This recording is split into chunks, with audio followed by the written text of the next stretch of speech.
누가복음 6장 37절 38절을 봉독하겠습니다. 비판치 말라. 그리하면 너희가 비판을 받지 않을 것이요, 정죄하지 말라. 그리하면 너희가 정죄를 받지 않을 것이요, 용서하라. 그리하면 너희가 용서를 받을 것이요, 주라. 그리하면 너희에게 줄 것이니 곧 후이되어 누르고 흔들어 넘치도록 하여 너희에게 안겨주리라. 너희의 헤아리는 그 헤아림으로 너희도 헤아림을 도로 받을 것이니라. 아멘. 오늘 주일 예배 시간에 하나님께서 우리에게 주시는 성경 말씀은 누가복음 6장 37절 38절입니다. 이 성경 말씀을 본문으로 하여 차별화된 삶의 실천 강령이라는 제목으로 네 번째 강도를 하겠습니다. 예나 지금이나 다른 사람을 쉽게 비판하는 마음과 그에 대한 경계는 비슷할 것입니다. 오늘날도 누군가 조금이라도 잘못하거나 내 마음에 안 들면 그 즉시 그에게 돌을 던질 준비가 된 혐오스러운 시대에 사는 듯 합니다. 어떤 상황이 발생하면 그에 대한 평가도, 판단도, 비판도 너무나도 빠른 듯 합니다.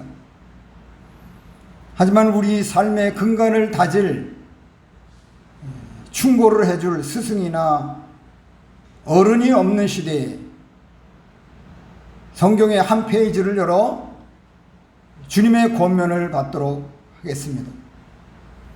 이 시간에는 본문을 통해서 예수님께서 그리스도인들이 천국 시민답게 사랑의 인간관계를 위하여 어떻게 살아야 할 것인가에 대한 복음 진리를 구체적으로 주셨습니다. 오늘도 우리가 그 복음 진리를 잘 받아서 준행하여 범사에 하나님께서 기뻐하시는 차별화된 사랑의 인간관계의 삶을 살아나가야겠습니다. 먼저 누가복음 6장 37절에 의하면 차별화된 사랑의 인간관계를 위하여 첫 번째는 다른 사람을 비판하지 말고 정죄하지 말며 용서하라.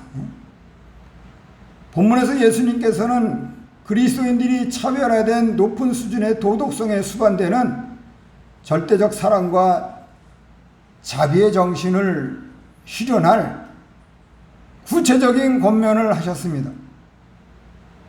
그것은 우리 그리스도인들이 다른 사람에게 행한 대로 우리에게 되돌아오는 인간관계의 법칙을 고려하여 적용한 교훈입니다.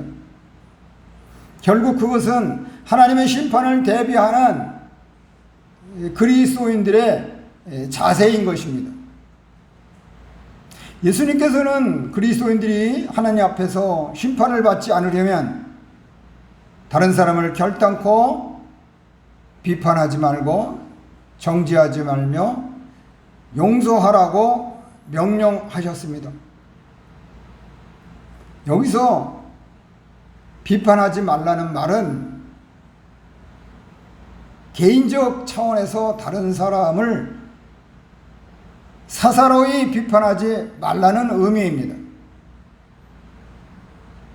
또 정죄하지 말라는 말은 다른 사람에게 유죄 선언하는 행위를 하지 말라는 의미입니다.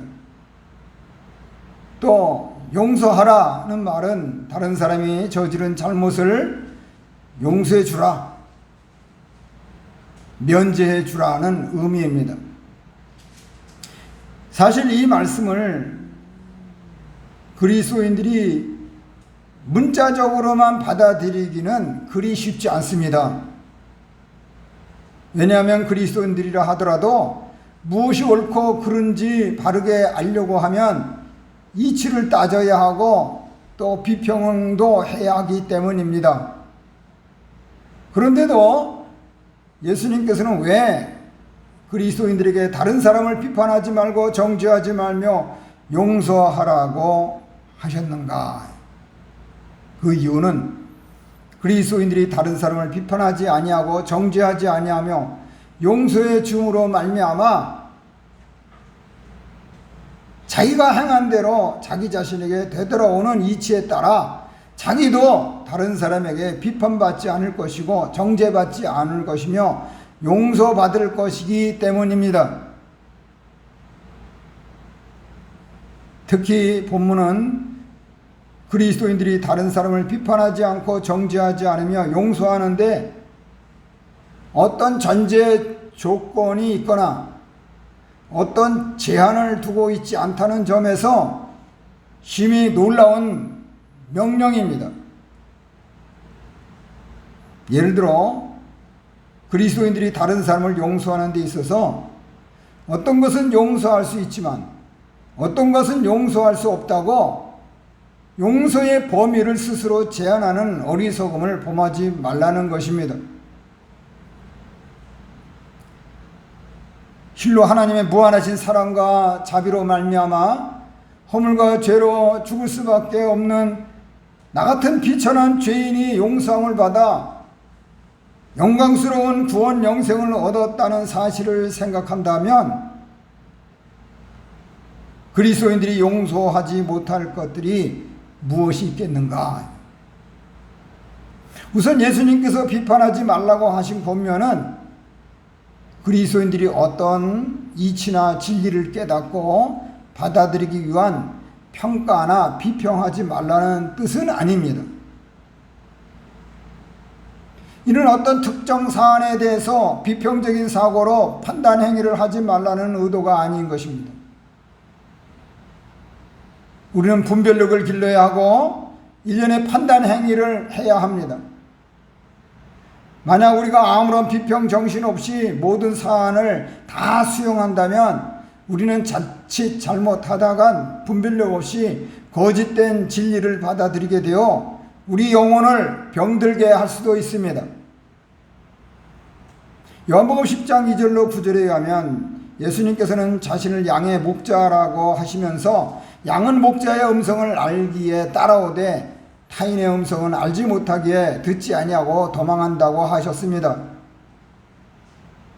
이것은 이미 주님의 양된 그리스도인들은 다른 이의 가르침을 들을 때 이것이 주님의 가르침인지 아닌지 분별한다는 것입니다.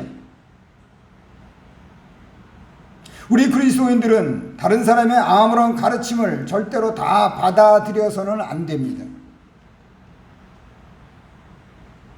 우리는 언제나 성경적 진리의 가르침이 아닌 것은 절대로 받아들여서는 안 됩니다. 또 예수님께서 비판하지 말라고 하신 권면은 그리스도인들이 다른 사람의 사적 신앙이나 인격이나 생활에 대하여 사사로이 비판하지 말라는 뜻입니다. 예수님께서 이 구절을 통해 지적하시는 것은 그리스도인들이 다른 사람의 허물을 부각하고 그에게 해를 가하려고 비판하는 부정적인 태도입니다. 그리스도인들은 다른 사람을 사랑한다고 하면서도 동시에 비난하고 정죄하는 태도를 가질 수 없다는 것입니다. 여전히 죄성을 가진 그리스도인들은 다른 사람의 겉으로 드러나는 것으로 그를 비판하는 오류를 범할 수 있습니다. 왜냐하면 그리스도인들이 모든 분야에서 맺어야 할 신앙과 인격의 열매는 성령님께서 이루어 주시는 것입니다. 그 열매는 모두 그리스도인들의 속사람이 변화하는 과정이므로 겉으로 쉽게 드러나지 않습니다. 그러기에 예수님께서는 외식하는 바리새인들을 가장 많이 책망하셨습니다.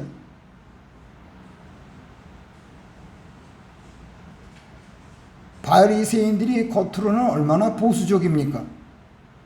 얼마나 잘 믿는 척합니까?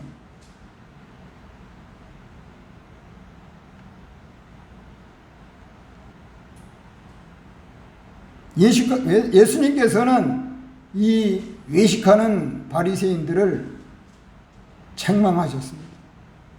그들은 겉으로 드러나는 외형만으로 하나님의 은혜를 받은 줄로 평가하였습니다.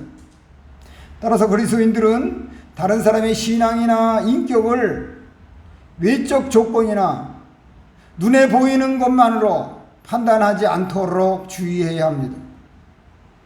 왜냐하면 우리 그리스도인들도 다른 사람의 내밀한 마음이나 행위에 대한 깊은 동기와 목적을 알지 못할 경우가 많기 때문입니다. 더욱이 예수님께서 비판하지 말라고 하신 권면은 재판장의 위치나 하나님의 자리에서 다른 사람의 신앙이나 인격을 함부로 판단하지 말라는 뜻입니다. 그리스도인들은 천국 시민의 특별한 위치에서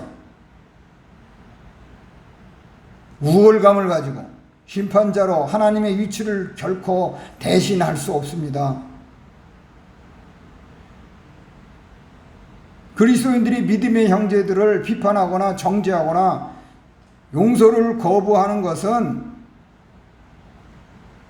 그들의 권한 밖에 있는 일을 스스로 월권하는 불법한 행위입니다. 그리스도인들은 재판장이나 감독관의 태도로 다른 사람을 비판하면 심판자이신 주님께 동일하게 심판을 받을 것입니다. 오히려 다른 사람을 비판하지 않고 정죄하지 않는 사람은 자신의 호의를 되돌려 받는 경험을 하게 될 것입니다. 따라서 우리 그리스도인들이 하나님께 은혜를 받으려면 다른 사람에 대한 행위를 바르게 해야 합니다.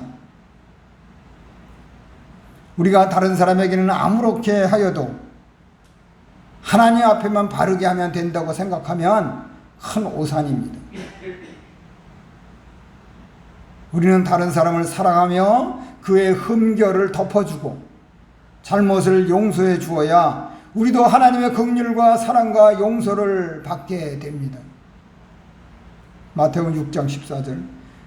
우리가 복음 진리에 어긋난 문제는 비판을 할 수 있겠으나 진리 문제가 아닌 것은 얼마든지 사랑으로 관용하며 용서해 주는 아량이 있어야 합니다. 그리스도인들은 주님의 사랑을 본받아 죄는 미워하되 사람은 사랑하고 용납하여 긍휼히 여겨야 합니다. 마태복음 18장 21절로 22절에 하면 베드로 사도가 예수님께 형제가 내게 죄를 범하면 몇 번이나 용서하여 주리이까? 7번까지 하오리까? 라고 여쭈어 볼 때 주님께서는 아무런 전제 조건 없이 7번뿐 아니라 7번을 70번까지라도 할지니라 고 말씀하셨습니다. 그러기에 그리스도인들은 다른 사람을 비판하기 전에 자신을 먼저 돌아봐야 합니다.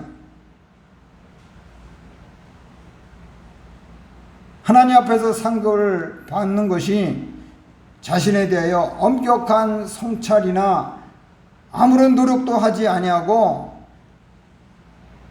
자신에게만 한없이 관대한 태도로 얻을 수 있는 것이 아닙니다. 자신의 부패성을 살피며 삼가 조심하는 부단한 노력도 하지 아니하고 어떻게 한가하게 다른 사람의 신앙이나 인격이나 생활을 사사로이 비판하면서 정죄하는 여유를 가질 수 있겠는가? 성경에 하면 우리 그리스도인들의 신앙 여정은 모든 무거운 것과 얽매이기 쉬운 죄를 벗어버리고 인내로서 우리 앞에 당한 영적 경주를 하는 것과도 같습니다. 히브리서 12장 1절. 그리스도인들이 신앙의 경주에서 자기를 돌아보기보다는 한강에 다른 사람의 신앙이나 인격이나 생활을 비판하고 정죄하는 여유를 부릴 수 없습니다. 참으로 악한 사탄 마귀는 항상 우리를 넘어지게 하려고 틈을 노리고 있습니다. 그러기에 그리스도인들은 이 세상의 신앙 여정에서 잠시도 긴장의 끈을 풀 수 없습니다. 대충 신앙생활을 하는 사람들은 하나님의 시험과 연단과 훈련에서 실패할 가능성이 매우 큽니다. 또 그리스도인들에 대한 하나님의 판단 기준은 사람에 따라 다르게 부여됩니다. 나와 같지 않습니다. 이를테면 초신자들에게 요구되는 것과 신앙생활을 오래 한 신자들에게 요구되는 윤리적 수준이 다른 것입니다. 대개 신앙의 연조가 깊은 사람들은 자기들에게 요구되는 높은 수준의 도덕성을 생각하지도 않고 다른 사람의 연약한 점을 보고 자기 관점에서 비판하고 정죄하기 쉽습니다. 다른 사람보다 신앙의 영조가 깊거나 중직을 가진 그리스도인들은 훨씬 더 높은 수준의 도덕성을 나타내야 존귀와 영광과 칭찬을 받게 됩니다. 중책을 맡으면 하나님께서 그 직분마다 요구하시는 도덕적 수준이 매우 높고 다릅니다. 우리 그리스도인들은 가능한 한 모든 사람으로 더불어 화목하고 비판하지 말고 정죄하지 말며 용서해야 할 것입니다. 로마서 12장 18절 이하. 그러므로 그리스도인들은 천국 시민으로서 이 세상에서 자기에게 주어진 위치와 형편에서 차별화된 사랑의 인간관계를 위하여 다른 사람을 사사로이 비판하지 말고 정죄하지 말며 용서할 뿐만 아니라 자기 신앙과 인격과 생활을 삼가 조심하여 살펴야겠습니다. 이어서 누가복음 6장 38절에 하면 차별화된 이 사랑의 인간관계를 위하여 두 번째로 다른 사람에게 후하게 주라. 본문은 이 세상에서 그리스도인들이 하나님의 심판을 대비하는 자세로서 다른 사람에게 후하게 주라는 내용입니다. 이는 앞절의 권면보다 한 단계 더 진보된 권면입니다. 그리스도인들이 다른 사람에 대하여 사랑과 자비와 용서뿐만 아니라 공궁에 처한 형제에게 물질로도 후하게 베풀며 받기를 바라기 이전에 먼저 베푸는 사람이 되라는 말입니다.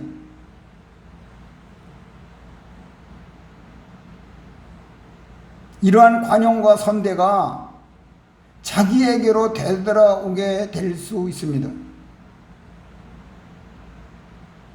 그런데 사람들은 자기 자신에 대해서는 한없이 관용과 자비하면서도 다른 사람에 대해서는 지나칠 정도로 엄격하고 가혹한 정의의 잣대를 들이대기가 쉽습니다.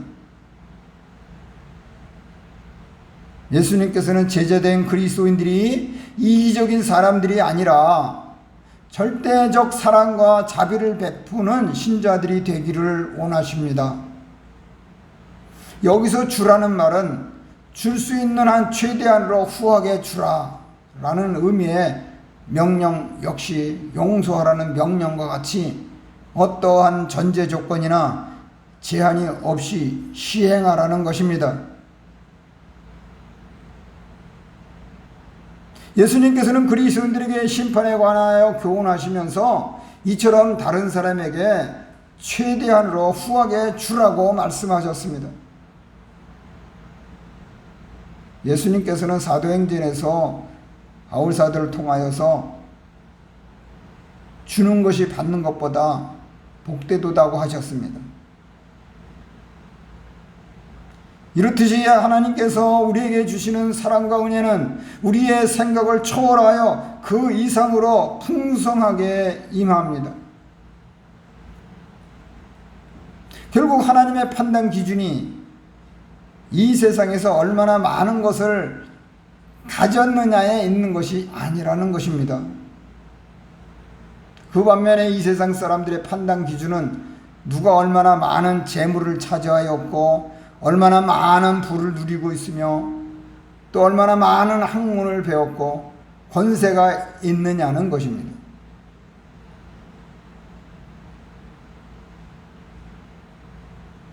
그러한 것들이 세속적 인간적으로 사람들이 선망하는 능력이며 자랑이고 힘일 수도 있습니다. 그러나 하나님께서는 그러한 것들을 자본으로 하여 그리스도인들이 어떻게 다른 사람을 사랑과 자비로 섬겼느냐, 얼마나 다른 사람에게 후하게 베풀었느냐를 보십니다. 물론 우리는 아무런 자본도 없이 다른 사람을 섬기고 베풀며 줄 수 없습니다. 마치 장사할 때도 자본이 있어야 하는 것처럼 세상에서 다른 사람을 위하여 무엇인가 좋은 일을 하려고 할 때도 자본이 있어야 합니다. 그것이 재물이나 학문이나 능력이나 권력이나 기술이나 재능 등이 될 수 있습니다. 그런데 대부분의 많은 사람이 그 자본을 소유하는데 온 인생을 투자합니다. 그렇게 열심히 하여 취득한 자본을 가지고만 있거나 자기만을 위하여 사용하지 말고 그것들을 희생하고 봉사하는 데 사용하며 선하고 후하게 사용하여 받은 하나님의 사랑과 자비를 나타내야 할 것입니다.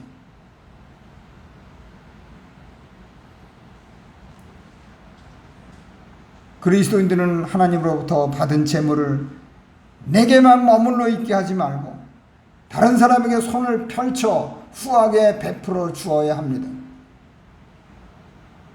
이러한 명령에 순종하는 그리스도인들은 반드시 하나님으로부터 그의 수준 높은 도덕성을 인정받게 될 것입니다. 우리는 하나님께 인정을 받아야 합니다. 예수님께서는 우리 그리스도인들의 사랑과 자비의 측량이 넉넉하기를 원하십니다. 우리가 풍성하게 베풀면 그 선행이 우리에게 다시 돌아오는 것을 알게 될 것입니다. 그 반면에 인색하고 베풀기를 원하지 않는다면 동일한 방식으로 인색함을 받게 될 것입니다. 이렇게 예수님께서는 무조건적 후하게 베푸는 신자들에게는 넘치는 축복이 임한다고 말씀하신 것입니다. 예를 들어 예수님께서는 그것을 곡물을 그릇에 담는 현상에서 볼 수 있는 매우 정겨운 모습으로 독특하게 본문에서 비유의 말씀을 주셨습니다. 곡물을 줄 때 어떤 그릇에 곡식을 담아 누를 뿐만 아니라 더 담기 위해 흔들어 꽉 채워서 넘치게 하여 준다는 것입니다.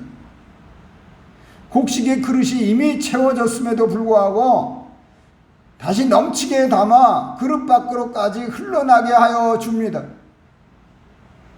하나님께서는 하나님께 인정받은 차별화된 삶을 살아가는 그리스도인들에게 이렇게 하여 주신다는 것입니다.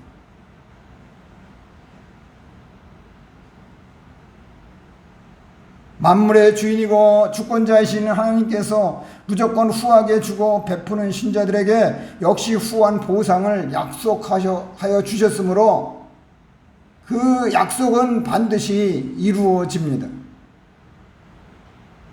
우리 그리스도인들이 다른 사람에게 후하게 주면 하나님께서 우리에게도 갚아주시되 후일되어 누르고 흔들어 넘치도록 풍성하게 갚아주신다는 것입니다. 이것은 풍성한 보상입니다. 우리가 다른 사람에게 어떻게 해주는가에 따라 그대로 받을 것입니다. 따라서 우리 그리스도인들은 하나님 심판에 대비하여 우리가 가진 자본을 다른 사람에게 후하게 주며 베풀어야 합니다. 그리하여 많은 사람을 하나님의 진리 가운데로 돌아오게 해야겠습니다. 이것이 우리에게 매우 중요한 일입니다. 우리는 이 일을 하기 위해 우리 하나님의 진리를 부끄러워하거나 외면하거나 해태하지 말아야 합니다. 변명의 여지가 없습니다. 아무런 전제 조건이 없습니다. 우리는 어두운 세상에 하나님의 진리를 밝히는 진리의 등대로서의 사명을 중요하게 생각해야 합니다.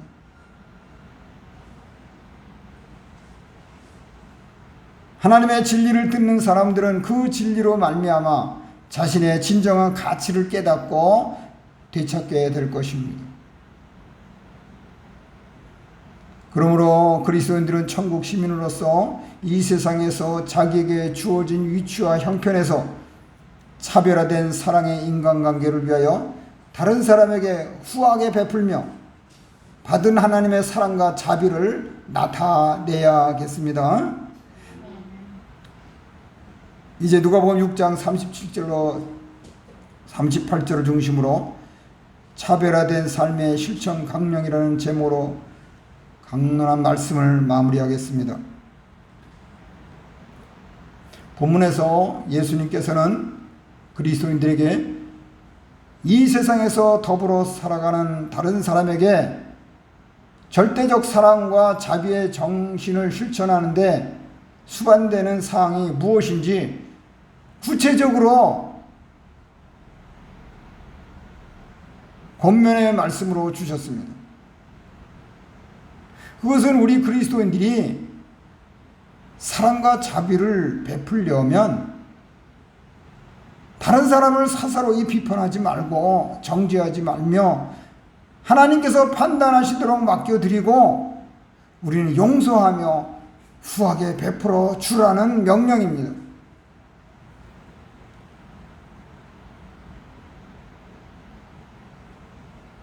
오늘날 이 시대에 필요하지 않습니까?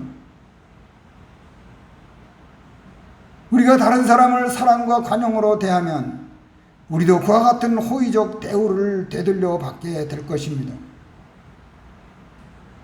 그러나 우리가 다른 사람을 비판하고 정죄하며 용서하기를 거부하고 인색하면 하나님께서는 그와 같은 방법으로 우리에게 보응하실 것입니다.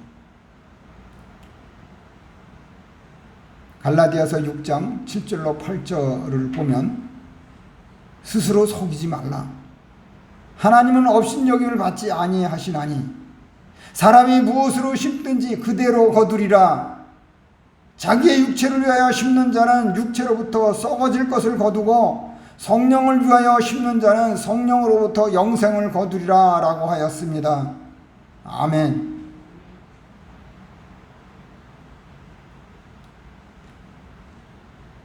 그러므로 예수님의 제자로서 권면을 받은 우리 그리스도인들은 차별화된 사랑의 인간관계를 위하여 다른 사람을 사사로이 비판하지 말고 정죄하지도 말며 용서할 뿐만 아니라 어떤 전제 조건 없이 후하게 베풀어 줌으로써 범사에 하나님을 기쁘시게 하여 평강의 복을 받아 누리시기를 주님의 이름으로 축원합니다. 말씀을 생각하시면서 잠시 기도하시겠습니다.